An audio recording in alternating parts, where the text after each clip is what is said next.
ఇప్పుడు మనకి ఏపీలో ఎన్నికలు రాబోతున్నాయి కదా, నెక్స్ట్ సీఎం ఎవరు వస్తే బాగుంటుంది అనుకుంటున్నారు? జగన్ గారే వస్తేనే బాగుంటుంది. జగన్ గారి అభివృద్ధి ఎలా ఉంది ఇప్పుడు ప్రస్తుతం పరిపాలనలో? బాగుంది.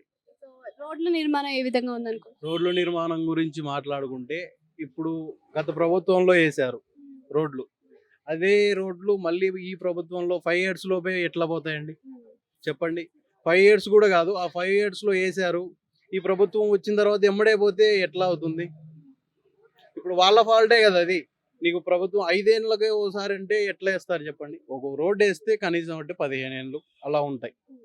అట్లా కానీ ఇప్పుడు 3 ఇయర్స్కి వెళ్ళిపోతే నువ్వు రోడ్డు చూపించి గుంతలు ఉన్నాయంటే ఉచిత పథకాలు ఇచ్చి ప్రజలను సోమరిపోతులను చేస్తున్నారు అంటున్నారు, నిజమేనా?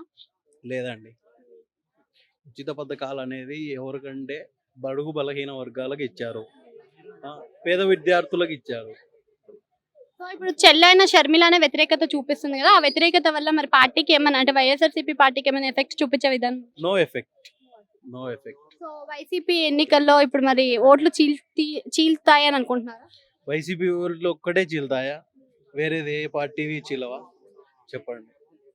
సో అన్ని పార్టీలు కలిసి వస్తున్నాయి కదా, మరి జగన్ పరిస్థితి ఏమవుతుంది? సింగిల్ గానే వస్తాడు, ఇబ్బంది లేదు. సింగిల్ గా వస్తాడు, మళ్ళీ నెక్స్ట్ సీఎం అయిపోతాడు. సో ఇప్పుడు నిన్న సిద్ధం అనే ఒక సభ జరిగింది కదా, ఆ సభ వల్ల మరి ఆపోజిషన్ పార్టీకి ఏమైనా ఎఫెక్ట్ పడే ఛాన్స్ ఉందా? పడుతుందండి, ఆబ్వియస్లీ పడుతుంది. ఆ జనాలు చూశారు కదా, దెందులూరు తర్వాత భీమిలీలో జరిగింది. ఆ జనాలను చూస్తేనే అర్థమైపోతా ఉంటది అది.